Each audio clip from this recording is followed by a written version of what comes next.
Today's episode is part of the EUTERPE podcast series on European literatures and gender from a transnational perspective.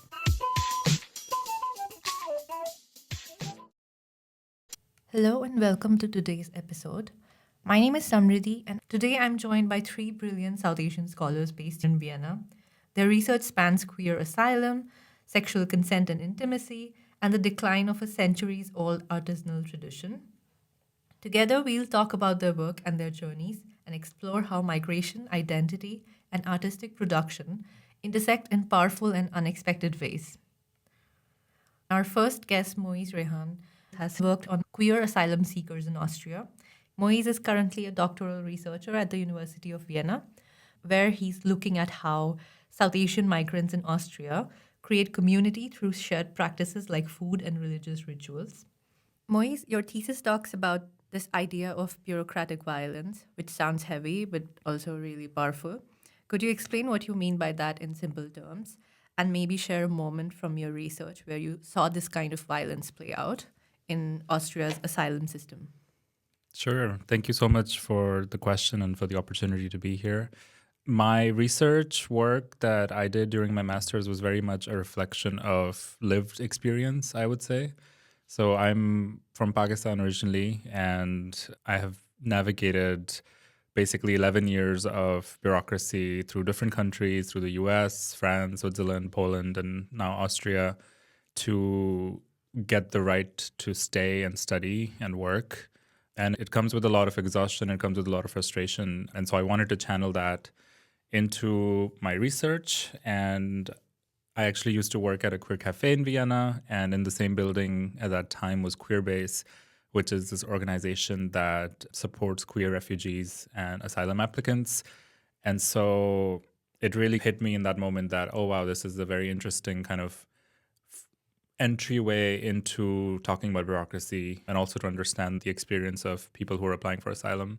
And so I actually reached out to Queerbase at that time, and they agreed to be interviewed. So the person, one of the co-founders, was someone who I interviewed for my thesis. And then I also wanted to reach out to some people who had already successfully completed the asylum process, because for me, it was really important to not re-traumatize someone by asking them to share their story, because it is usually the stories are quite horrific and people go through a lot of violence to be able to even apply for asylum, to get to that point. And now actually I work also as a translator sometimes for Queerbase, for Urdu or Hindi-speaking clients. And I wanted to make sure that the people that I was talking to were comfortable with it. I didn't want to cause more harm. And so I reached out to some people, and actually this is the moment where I realized that talking about this stuff is really difficult, because there were some people who flat out declined, like they did not want to talk to me. Or there was one person who actually said yes first, and then this person said that, sorry, but I cannot share my journey with you, like it would be too triggering for them. But finally, I was able to interview one person who spoke to me about the process that they've been through.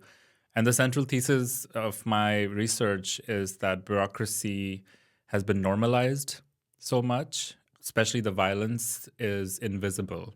So we take it for granted that we have to do all of these applications and the waiting times and the fees, and you feel like you're at the mercy of some amorphous, invisible force. And we have accepted that that is how things are. And so a big sort of challenge in my research is to argue that this does not have to be the case, and that actually it's intentionally designed in a way to make people feel that they're being surveilled, that they are at the mercy of the government or these state institutions, which oftentimes you can argue from the devil's advocate perspective that these people are just trying to ensure that there's enough resources for their own citizens. This is often the sort of argument that people make, that, bureaucracy is there to ensure that we have a just system and that we have due process and all of this, except that the due process looks very different when you have a different kind of passport or a different kind of citizenship. And so why is that difference so embedded within our institutions? And why is it so embedded within how we run things. And I think that's the central argument of my thesis that I wanted to share. Thank you. One of the things that really struck me in your thesis was how queer asylum seekers have to prove their queerness to the officials. So, what does that process look like, and how does it affect people who don't fit into the structures of what a gay or trans person is supposed to look like in the eyes of the system? Thank you for this question. And actually, this was how I first got into this research also, because I simply went on Google and I wanted to see what has been going on with queer asylum applicants in Austria. And I think I literally put queer asylum applicants Austria, and the first few search results were quite shocking, to be honest, because one of them was a story of a man, I believe from Afghanistan from a few years ago, who applied for asylum on the basis of being queer, but the judge said that you are not gay enough.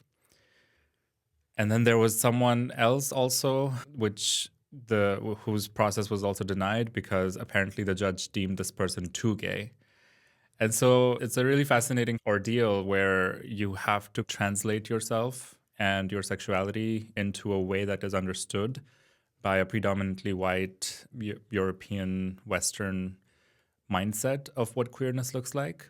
And actually, I think that's what's very difficult sometimes for a lot of these clients or a lot of these people who are applying for asylum, is because they might not have had ever the opportunity to live as queer people before.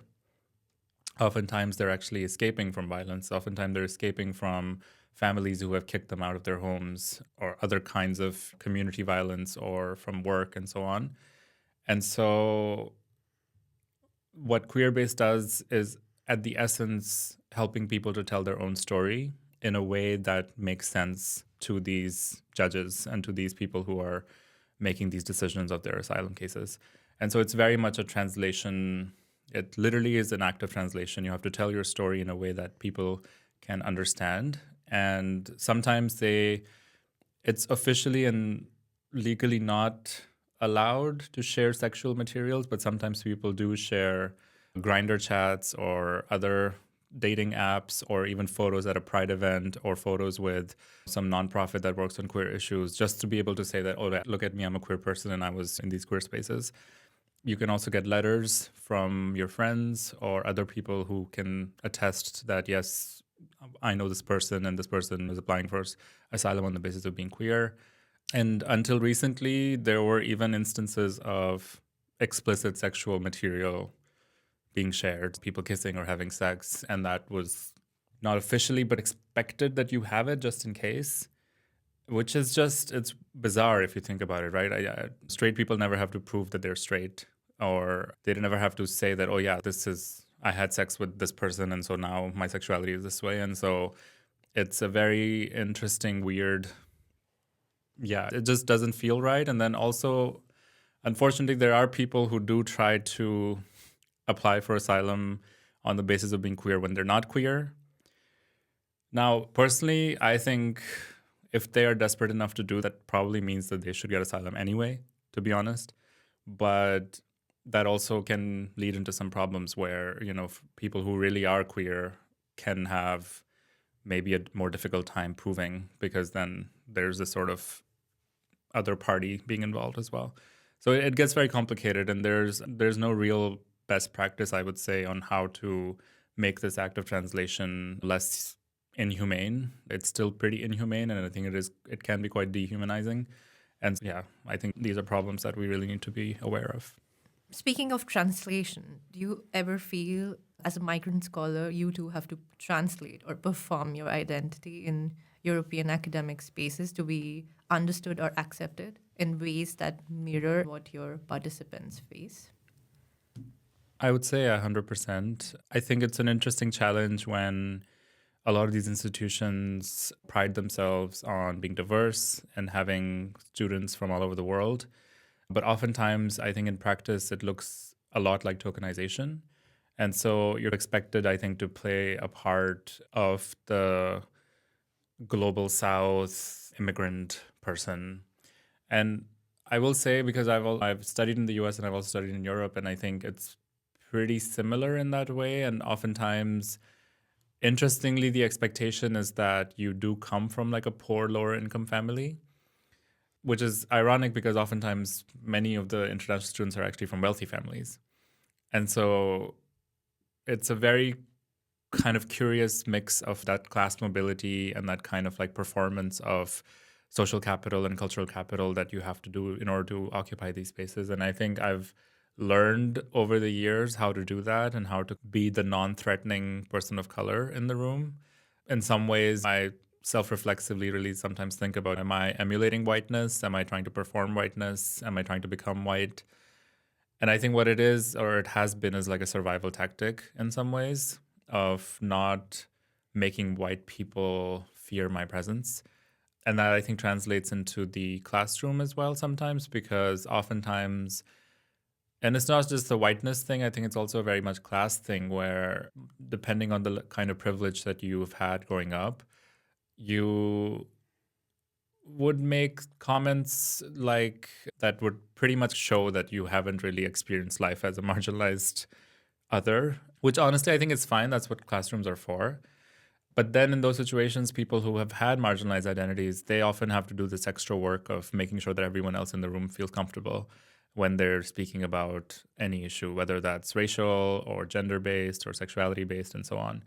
And I think that's the kind of work that is expected almost of the marginalized other. And so I think I've just done that for a long time. I think it's almost like a second language. It's a really interesting form of code switching when you have to make sure that everyone else around you feels safe and feels like comfortable with your presence. And I think especially as a queer person, I think it's actually easier in some ways because people expect a performance from queer people. We are reduced to a caricature, right? So the flamboyancy or the gestures and so on. Building on my last question, as a brown queer scholar working in very white institutions, what kinds of barriers or microaggressions have you faced, and how do they affect the way in which your work is received? Yeah, thank you for that question. And I actually had a very distinct, vivid experience about this in my studies at the University of Vienna, where it was certainly not a microaggression, it was a macroaggression, I would say, because I had to present my thesis proposal for my master's in the thesis seminar. And in my PowerPoint for this project, I had a slide on positionality because I really do believe that it's important to be reflective about our privilege while doing research, especially when you're working with marginalized communities. And so I simply said on this slide that I identify as a Muslim, South Asian, queer, person of color, cisgender, and it was probably like 1 minute out of 20 minutes of my whole presentation. And then at the end of this PowerPoint, the professor who, happens to be this white old gentleman who is very much part of the institution, his first response to my PowerPoint was, "Oh, Moiz, you called yourself Muslim in your presentation, but do you practice?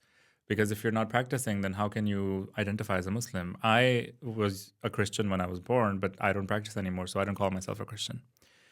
Now, this question, it's not the first time that I have dealt with this question. And depending on who's asking this question, I think my response would be different because I very much think that identifying as a Muslim is complicated, especially when that push comes from other Muslims, let's say. But in this context, when it's a white person who's telling me, why are you identifying as a Muslim? It's clear that there's a lot of Islamophobia in the air. And there's a lot of internalized kind of, I'm not fitting this person's idea of what a Muslim looks like. And to be honest, part of the reason why I identify as a Muslim is to do exactly that. And the other part, which I told this person, is Islamophobia exists. And so for me, it's a political identity to identify as a Muslim, especially living under Trump's America and then moving to Austria, where very much Islamophobia is a big part of the politics. I just feel like it's my responsibility actually to identify as a Muslim any chance I can get, especially in an academic space and a political space where it's very easy to fit all Muslims into one basket. And then he goes, of course, he was not done yet. He then goes on to say that, oh, you also identify as a person of color, but I'm also a person of color. I'm white. And the people in Vienna, they go to the Donau in the summer to tan and look like you. So I don't really see the problem. And now this is where that, okay, this is a lost cause, right? So there's no debating or discussing this with this person. And so I just said, yeah, racism exists. And that's why, for me, I identify as a person of color. And he was just not having it. So this is the kind of example of, and another thing that he said to me was, oh, this is a very American point of view. This is a very American way of doing academia. And we don't like that here necessarily. It's not what he said, but what he implied. And that's another thing that, I've experienced in Europe, especially, is that they tend to think that all these woke, quote unquote, problems are American problems. So racism is an American problem. Sexism is an American problem. Europe has figured it out, which is utterly ridiculous, right? Somehow they are the continent that colonized the rest of the world. And then they have also convinced themselves that they have purged their own sins historically. There's also this very big tendency here with some people to say what happened in the past has already happened. Why are we so concerned with the past? Let the Sleeping dogs lie. Exactly. Let the sleeping dogs lie. And so these are the kind of things I think that, especially as an immigrant and as a queer person, as a person of color, I have to be aware of at all times, that this can jump out at any minute.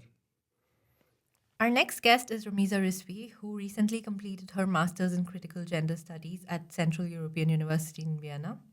Her work draws on interviews and digital feminist movements like the Aurat March, showing how global feminist concepts like enthusiastic consent travel across borders but don't always fit local realities. Rameeza, your thesis looks at sexual consent in Lahore, but you complicate the idea that it's just about a simple yes or no. For listeners who might only know Western conversations about consent, how would you describe these gray zones of intimacy that you found in your research? Hi, Samriddhi. Thank you so much for having me on this podcast. So my research stemmed from personal experience. It stemmed from experiences that my friends were having. So I got to know that in Lahore, consent isn't usually experienced as just a clear yes or a clear no. And people negotiate it inside relationships shaped by duty, modesty, shame, and unspoken expectations. What I call gray zones are these spaces where someone may comply, hesitate, or stay silent, not because they're freely choosing, but because social conditioning makes refusal hard. In Western debates, you'll often hear about enthusiastic consent, but in Lahore, many of the people that I was interviewing, especially many of my interlocutors, were dealing with a completely different emotional and cultural landscape where consent is relational, ongoing, and embedded in everyday survival strategies. So it was not about saying yes because you wanted to, or it was just free consent or free will. It had a lot of other things inside, like a lot of cultural aspect to it, a lot of religious aspect to it. So that was what I was most interested in. That is what I define a gray zone to be. You talk about how there isn't really a direct Urdu word for consent. How does this gap in language shape the way in which people in Lahore talk or don't talk about sex and intimacy? And when you present your work in English in European academic spaces, how do you navigate translating these ideas? I wanted to create this work for a very Pakistani audience because I want my work to be accessible to the people who can understand it and then engage with it in critical ways. And I felt that there was a lot of terminology missing from the Urdu language, or I must say it's different in the Urdu language. I don't want to say that Urdu is lacking something, but there are terms. For example, this one question in my research that I asked from everyone, that how do you translate consent in Urdu? And the words that came up were ijazat, razamandi, marzi. Now, ijazat is permission, razamandi is willingness, and marzi is choice. It actually implies giving approval rather than actively participating.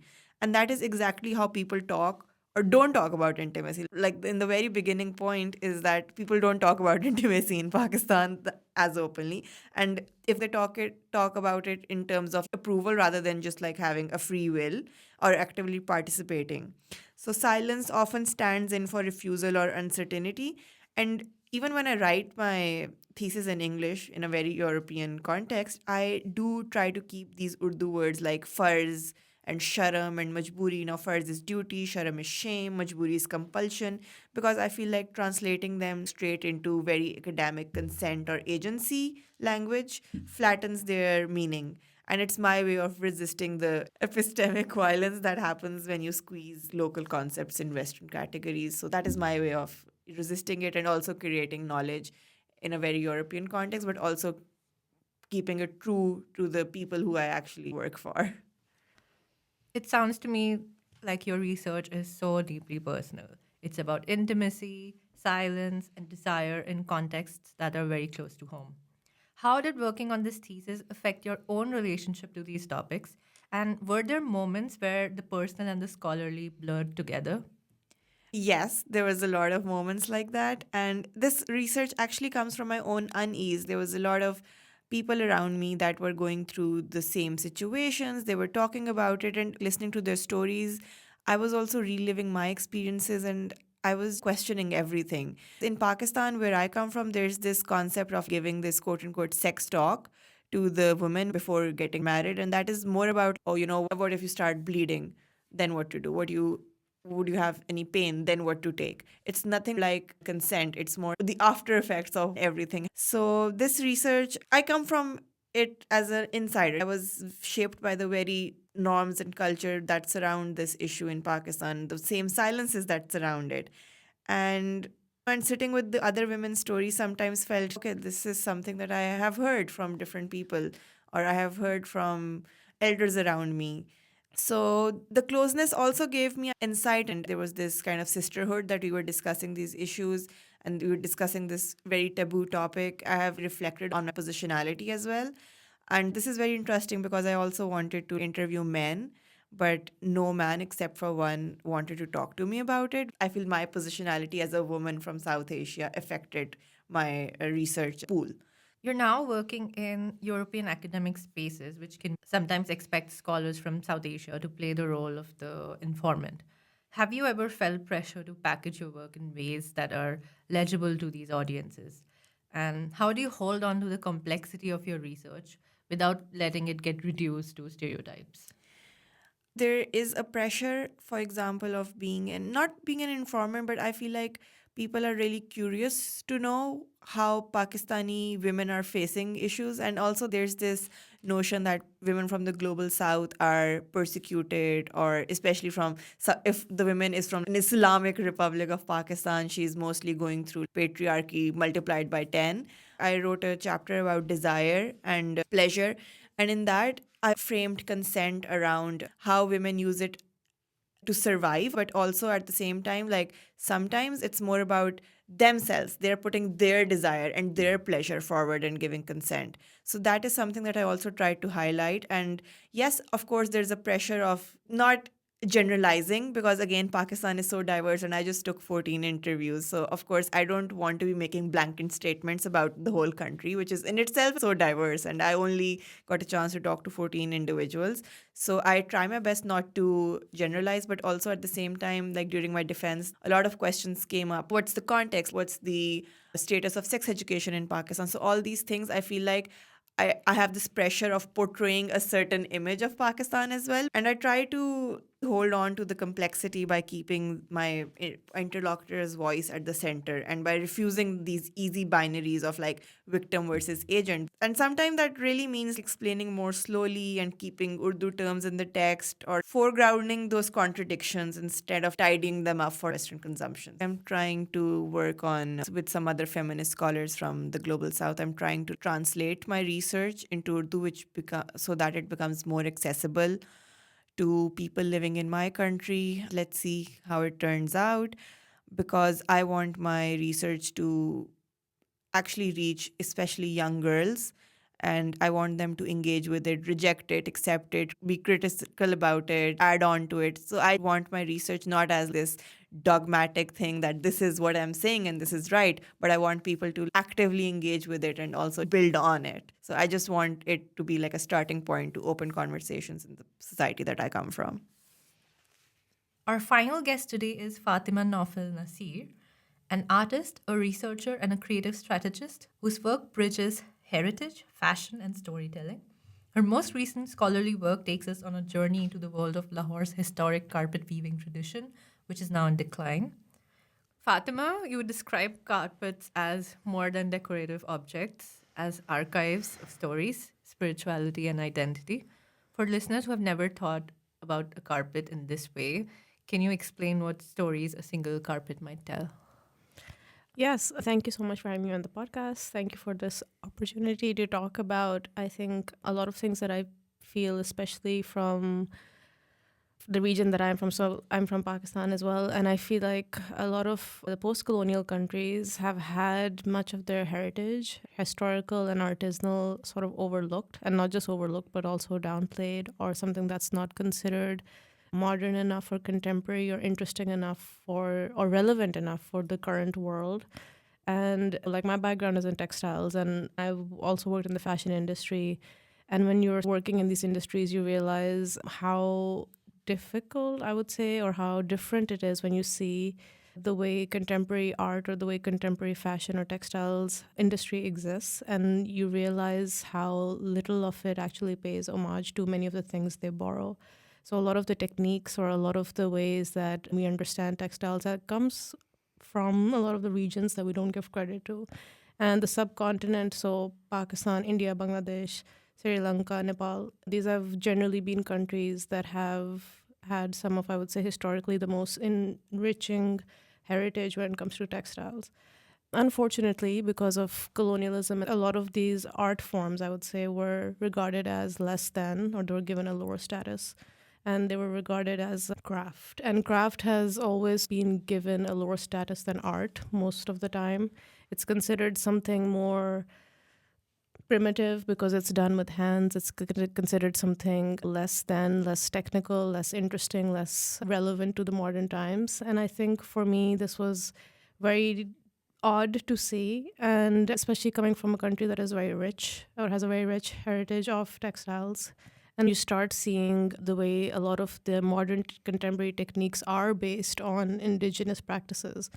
It makes you realize the hypocrisy, I would say, of the industry, or for a lot of industries that say that they are reinventing or they're changing or they're making these big strides or they're transforming the world as we know it, but they're literally just borrowing from things that have already been done. And with carpets, I think, so this is specifically something that started off because of my area of work and then a lot of the field work that I was doing. So I was actually doing the field work before I came into looking at carpets. And I think for me, it started off as something where I was trying to preserve the stories of the craftspeople, because I feel like they were really important and very marginalized and often overlooked in our societies. They're also not given their due diligence or their due respect, I feel. And because of all of these systems we have of who is considered academically a professional, or vocations are like being vocationally trained or having a training that is not academic, puts you in a different status in society, something that I feel does not make sense at all, especially if you have a certain skill. So what started off as trying to understand this community or these peoples, and eventually became a whole study in itself. And the more I researched into it, the more interesting it became about how previously our systems of creating were very interlinked. So you had social groups or societies that were not just designing, but they were also very closely linked with the spirituality of it. So when you're creating something, there's a certain design principle that goes in it, but there's also a very long supply chain of like farmers, of people who are responsible for dyeing, for people who are doing the weaving, for the people who are selling, for the people that are buying, and also the people who decide what kind of principles are we showing, or what kind of symbolism or what kind of stories are we going to tell through these objects. So you could also tell love stories. So some carpets actually have stories of Leila Majnu, which is a very famous love story in our region. You have some tales of Rustum, who was like a prince. Then you have a lot of these hunting carpets, which are also about princes and kings that have lived before. You have the Persian gardens, which are supposed to represent human beings in this realm. And then also you have some depictions of heaven. So it's really interesting how when we were creating art, there was a huge link in understanding not just the world around us, but also the universe or our ideas of spirituality or God or in the infinite, and we were trying to put the macrocosm into a microcosm by putting it inside carpets. If I understood correctly, British colonialism not only disrupted the craft of carpet making, it also disrupted the whole ecosystem, the whole chain, and it almost turned weavers into prisoners and reduced the status of carpet making to low art. So, what did you find the most striking about how colonialism reshaped this industry and the people in it?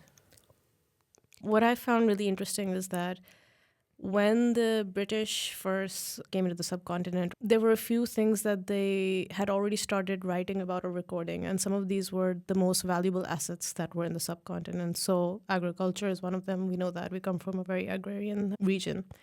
And then textiles was also in that list of things that were seen as very valuable. And then within textiles, they had other subcategorizations. So carpets and shawls have always been very valuable since most of them were made in silk, and silk was one of the most valuable materials. It still is, pure silk. Like a kilo of silk was worth its weight in gold. So if you wanted to buy 1 kilo, you would have to pay it with 1 kilo of gold. So it was very valuable, mostly because it could not be produced in every region. It's very difficult to produce silk. And then the kind of carpets that were being made in the subcontinent were a mix of pashmina, which is a kind of wool, and then silk. And this is very rare and difficult to recreate or reform, I would say. The British did try to.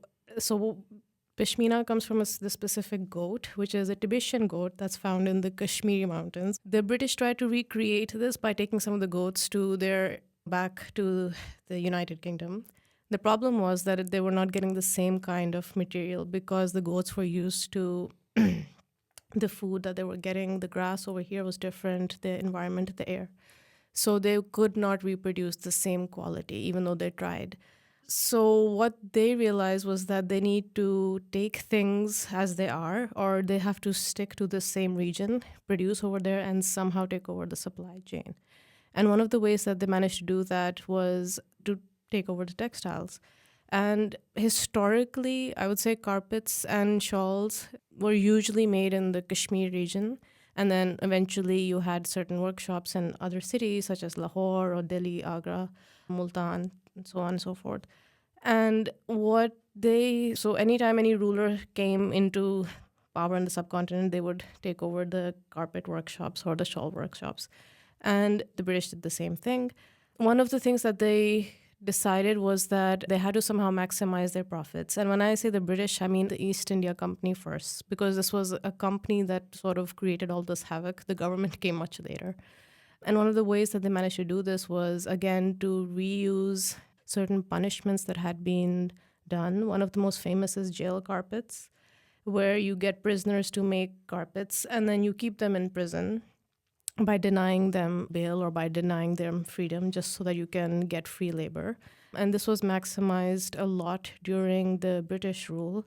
So that way they wouldn't have to pay anyone and they would be able to get all the profits that they needed. And this is just one of the ways that they managed to do it. Another was forcing people to cultivate indigo. And indigo is a very difficult plant to cultivate and it requires a lot of water. It's very labor intensive. And they had a lot of these sort of ways of pressurizing villages of towns by making them just cultivate the plant that they needed. And if there were protests or if people started an uprising, because obviously the way a lot of these agrarian societies work is that, yes, you have some of these plants that you will have, the ones that you can use, but you will also have food alongside this. But what happened is that the governments at that time completely eradicated any kind of food. They started putting that in specific areas. And then they would use other areas to grow or cultivate the things that they needed. And indigo is one of them. And when there were a lot of protests against this, so obviously farmers were killed, or whenever there would be a riot or uprising, locals they bore the brunt of this.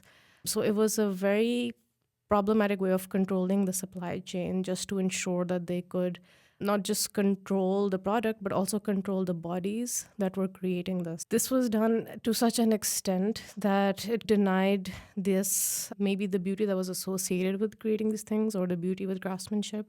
It was something that people did with a lot of love or joy, or they came together and it was a communal activity. But in this short amount of time, it had become a sort of punishment. And people started to hate doing this. And that's also where we saw a lot of people refusing to have their children come into this practice as well. And then over time, a lot of things started to die out.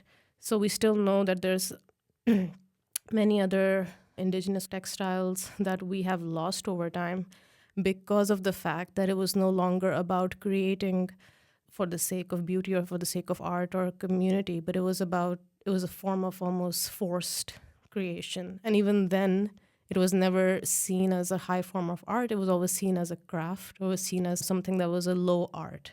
And we still have this association. So this distinction between high and low art. And one of the reasons why craft is given the status of low art is because they're like, oh, it's closer to the floor. So that means it's lower, it's less than. And the more usability something has means the less artistic or less of art it is, even though that doesn't really make sense if you think about it. And they were like, but if it's something that can only be looked at like a painting, that's high art because it's art for the sake of art. It's not art that is usable. So usability, which is something that they were actually creating, more sort of forcing people to give them, was seen as a secondhand or less than thing. Not only are you forcing people to let go of their associations that they had with something and making it a form of punishment, but you're also forcing what they're making to be seen as something that it is less than. So it works in many levels in eradicating associations with something like this. In your fieldwork, when you spoke to contemporary weavers in Lahore, what did you notice about their daily lives and the challenges that they face today? I think one of their biggest challenges is definitely money. They're not getting paid as much as they should compared to how labor intensive the work is. And there's also, as we discussed before, like they just don't want to pass this on, or they don't want their children or anybody else to really come into this because they're like, it's not that well paid, it doesn't make sense, and there's a lot that you have to do for it.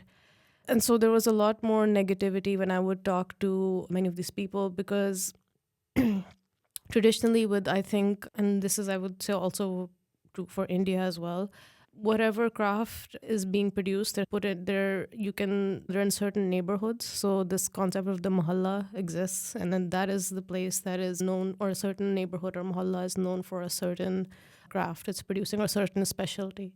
It doesn't always have to be textiles. It can also be like perfumes. It can also be food. You have these certain pockets in cities which are known for certain things.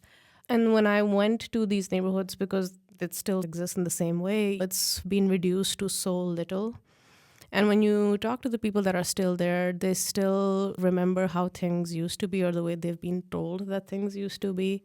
So it's interesting. It's not just the money that they find, something that they feel they're not paid well enough, but it's also the space. Their association with the space is also diminished over time. They're like, it's not the same. It doesn't feel the same. We don't have the same groups of people. We don't all have the same communal way of living that we used to. So there is a loss of space, and that kind of alienates the person from what they're making and also their craft. So they feel alienated from the city as well, because not all of the weavers that are over there are from the city, right? So you have an alienation in terms of yourself in the space that you exist, and then you have alienation, or I would say also sadness, based on the fact that you're not getting paid enough.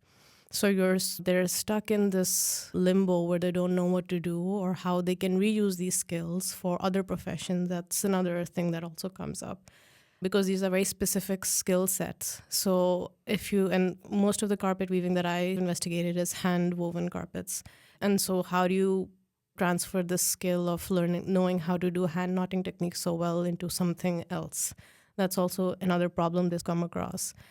And so there was a lot of these issues that come up in terms of skill transference, in terms of the space and the money as well. And I think another thing that I felt as well when I was talking to weavers and sometimes even manufacturers or some of the shop owners as well, is I would say the lack of agency they also had in what they were making, because at some point it was still a collaborative process where people would come together to decide what kind of carpet they wanted to create, what their client was asking for.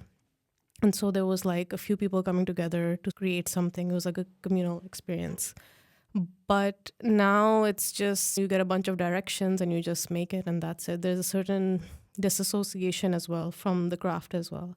So I think, and it's interesting when you talk to them about disassociation, they also say it would be nicer if we could talk to the person who wants this carpet and then we could come together. You can tell that they're still missing this element of human connection or coming together to create something in a different way, in a communal way. But now it's just, okay, we have to make this as a picture, just create it and that's it. So there's also this alienated, disassociative sort of that they have from the craft itself. So speaking of your artistic practices outside academia, you restore antiques into accessories. Can you take a step by step through a project from finding the piece, deciding what to keep, what to change, and how to balance respect for the past with your own voice? So I think how I started or got into this heritage restoration, it happened during COVID when we were recovering from the pandemic and the lockdown. There were a lot of smaller, I would say, businesses or a lot of smaller shops, especially those that were working with antiques, that really were closing down or just getting rid of everything they had. And I came across one of these places, which is in a very obscure neighborhood in Lahore, the city where I was at the time I was residing in. And I started going over all these things that this man was almost throwing out, but not quite. But he was like, okay, just see if you want to take something, whatever. And I found a lot of very old vintage sort of mint, so coins or currency. So during the Mughal times, what used to happen is that, and not just the Mughal times, but even different rulers, whenever they would come or when they would have their own administration, you have your own coins that are minted in certain cities. And some cities, like Lahore is one of them, Delhi is another one, Ahmedabad. It really depends wherever your governance is. You create a minting business over there. And so I found a bunch of coins. Some of them were from Sikh rulers, some of them were from Mughal rulers, some of them were just from Deccan rulers. And I was very surprised what they were doing here. And this man was just ready to get rid of them. So he was like, just take them, I don't care. And they were made in pure silver. And they had the dates on them and they had the engraving on them. And I was very surprised that this 300, 400-year-old objects are just lying around.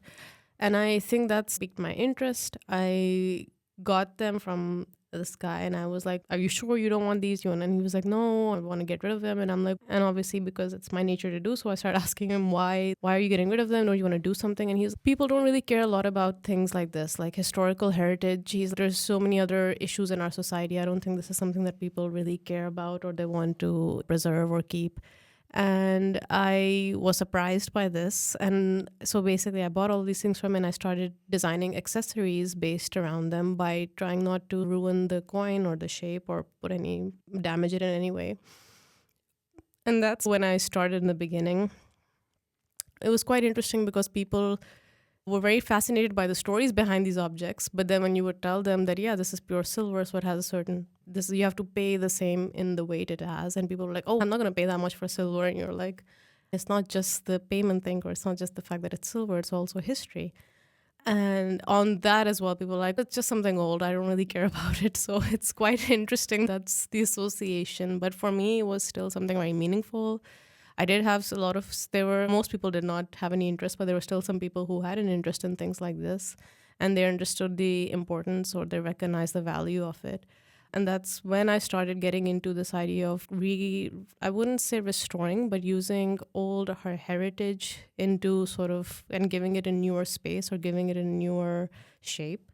And that started that. And because I teach as well, I've been an adjunct faculty at Beacon National University. It's a liberal arts university in Pakistan. And some of the things that I teach, I mostly teach about theory and art theory and textile theory and archiving and fashion history.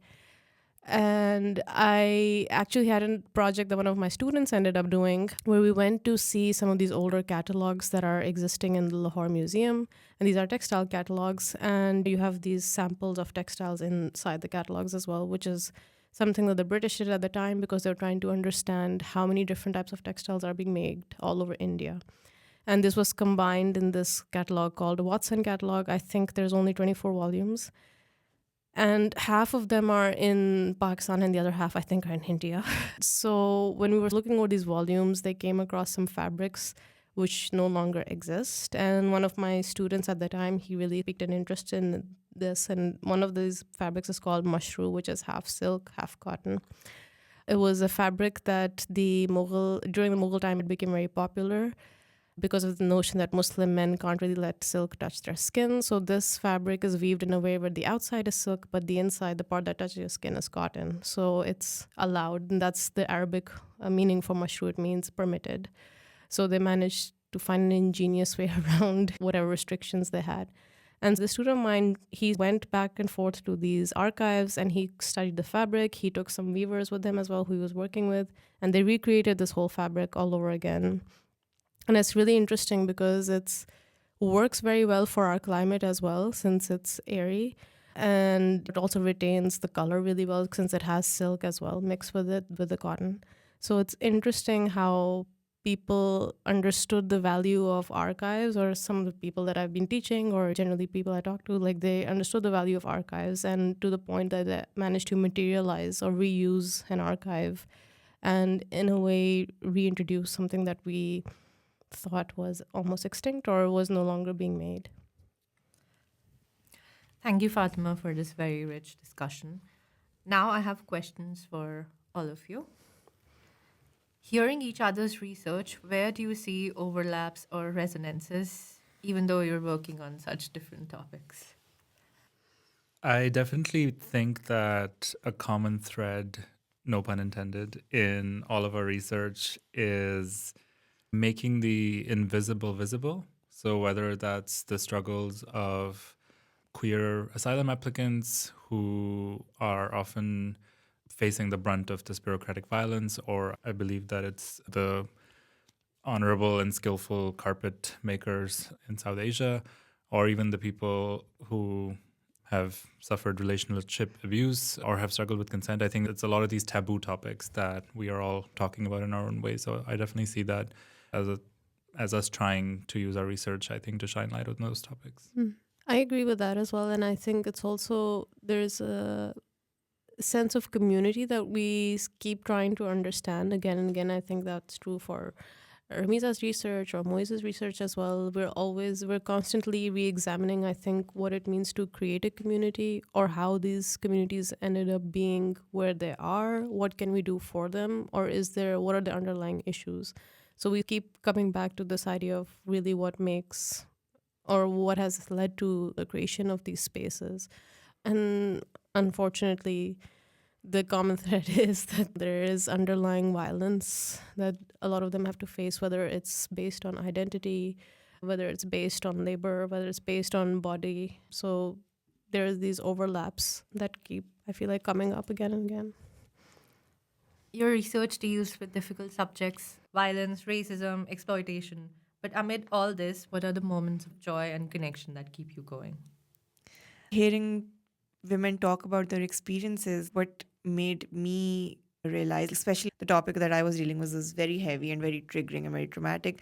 But it just made me also realize that women are so resilient, especially the place that I come from. Women really know how to work their way around things, and which is something, it's sad. I'm not romanticizing or fetishizing it. It's very sad. But also at the same time, they're hopeful, and every day they're actively trying to resist structures that are in place. So that is something that I really appreciated. I think for me, it's definitely talking to the people or connecting with people when you're doing your research and you're out in the field and you're talking to the different experiences that everyone has, it really, and this is not to say that the experience, I'm not trying to glamorize again the difficulties they've been through, but it's very interesting to see a lot of people that have been through very difficult things somehow still manage to find something that they're looking forward to, or that they're grateful for, or just even if you manage to have a shared experience. I think for me that's a really important thing, and it makes you understand your position for sure, but it also helps you understand other people's position, and the fact that this is also somebody who's been through so much and in many ways probably knows a lot more than you do, and the only thing that's putting you and them in different places is literally the fact that you were born in this position and they were born in another position. And I think that's a very humbling experience, but also a very necessary experience to know that really your privilege or whatever you may have to be able to talk about these things essentially comes down to the fact that you were just born in a different place. And I think especially when you're working in craftsmanship or when you're working in this field, it really is essential to know this, because I feel like a lot of designers or artists have a lot of ego. And this ego is based on things that they often have taken from other people, but they don't really give credit for, or they've taken from other cultures, or they've taken from other people who've already done this before. And it just helps when you look at it, you're like, you need to reposition yourself and understand that there's nothing that you're doing. It's just you've had a certain access to privilege, and that's the only reason why you're where you are. I think just to echo that, this sentiment of the only difference between you and the other person that you're interviewing is where they were born couldn't apply more to a refugee scenario as well. So people who I have had the privilege of talking to, I think it reminds me in a very profound way that all of our struggles are connected. I believe that the hope for, not to sound cheesy, but I think the hope for a better future or a better way to organize our institutions, I think it's difficult to keep that hope alive, especially as we have been witnessing a live stream genocide for more than 2 years now, and we've realized the farce of Western institutions and the notion of human rights as something that are inherently protected by Western countries. And it really comes down to these small interactions, I think, when you have with these people that remind you of those connections are the only thing that we really have at the end of the day, of actually seeing each other as human. And I think that's another thing I actually see in all of our research as well. I think it's an attempt at humanization of people who have been dehumanized in one way or another. And I do think a lot of the struggles that we're all facing actually really comes down to dehumanization at some point, whether it's racism or sexual violence or your rights as a queer person and so on. When people listen to this podcast and learn about your research, what is one thing you hope stays with them long after this episode ends? Okay, so if there's one thing I want the listeners to carry with them is that consent is never just a word or a checkbox. It's emotional and cultural and deeply relational practice. In Lahore and everywhere, it lives in the pauses, in silence, and in feelings of duty, guilt, or love. So rather than only asking, was it a yes or no, I hope people begin to ask questions like, what structures made it hard to say no, or what emotions shaped that? And if that shift stays with them, I'd feel like my research has done its work. I think very much this idea of seeing the humanity in everyone, which can be difficult if the other person doesn't believe in your humanity, right? I think that's the boundary that I often end up at. It's hard to empathize with people who will simply just not believe that I'm equally human as them.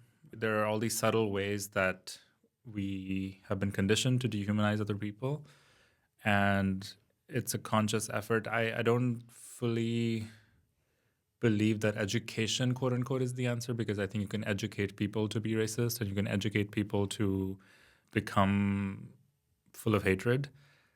But I think to humanize is very powerful. So if there's one thing that I hope people can take away is to hold on to these small moments of humanization of the self and of the others.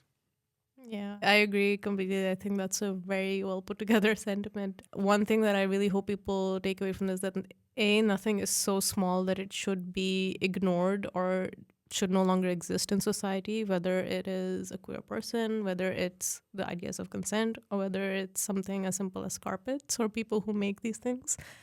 I think nothing is so small that it should be forgotten or it should no longer have the right to be there because it doesn't fit in with the current way the world works. I think these are just things that we have created, and we can also choose not to, again, like conform with the current system because it's not really benefiting most of us. And again, like Moiz said, no one is too small. You're not above anyone and you're not below anyone either. In that regard, I think we all need to really pay attention to the smaller things in life And yeah, I think make space for each other. I think that's very essential, to just listen. And I would also say observe people around us, because I feel like that's something we just don't do anymore. And by observe, I don't mean you lock in on the differences, but I mean by observe just to see that, yes, people exist, they can exist. And you need to be there for others as well in kindness, unless, of course, there is violence there happening, then I think you have obviously the right to retaliate to that. But your first step should be to observe people in kindness, or to look at the world around us in kindness. Coming to the end of the podcast, is there anything that you would like to say to other brown scholars or artists thinking about coming to Europe? Honestly, I tell other brown scholars who are thinking of moving to Europe that you should not be shrinking yourself to fit into white academic mold, but also bringing your full cultural, linguistic, and intellectual worlds with you. You need to make space by holding on to your own complexity and by refusing to reduce your work to stereotypes, and by carving out communities of care.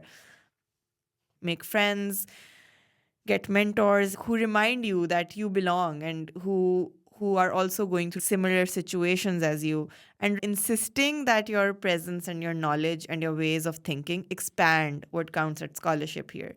I would say find your people. Oh yeah, for sure. I think, yeah, I would not have survived this long if it wasn't for the friends I made along the way. Maybe the real journey is the friends we made along the way. Not the destination, the journey. And it can be hard. I think I've learned a lot about friendships in the last few years, and I've lost some of them, and it's been very difficult. But I think no one can take away from those connections that you made in life.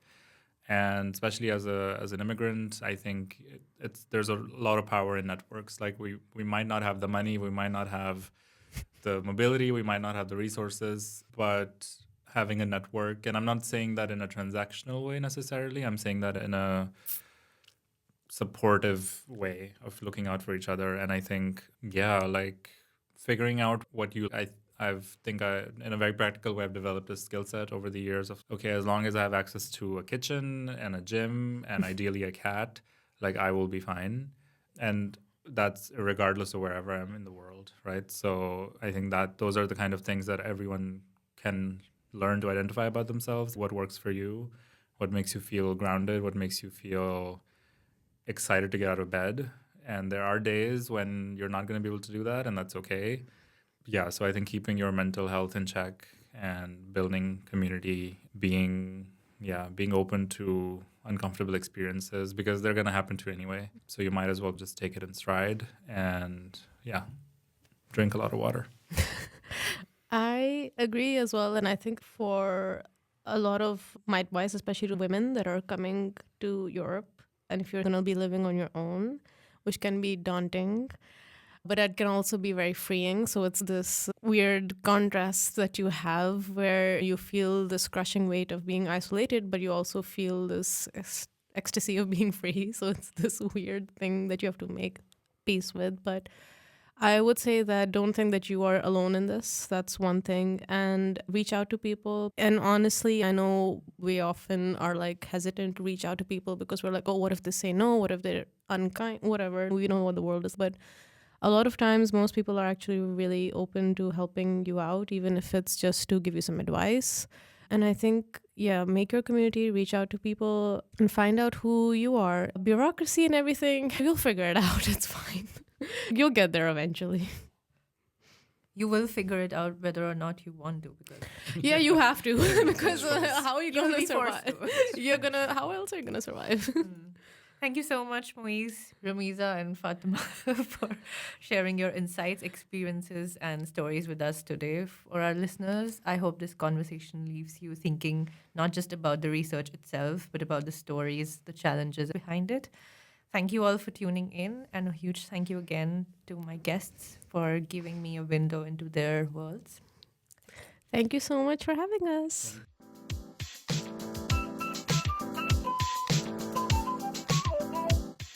This podcast is powered by the European Union and the Central European University Library.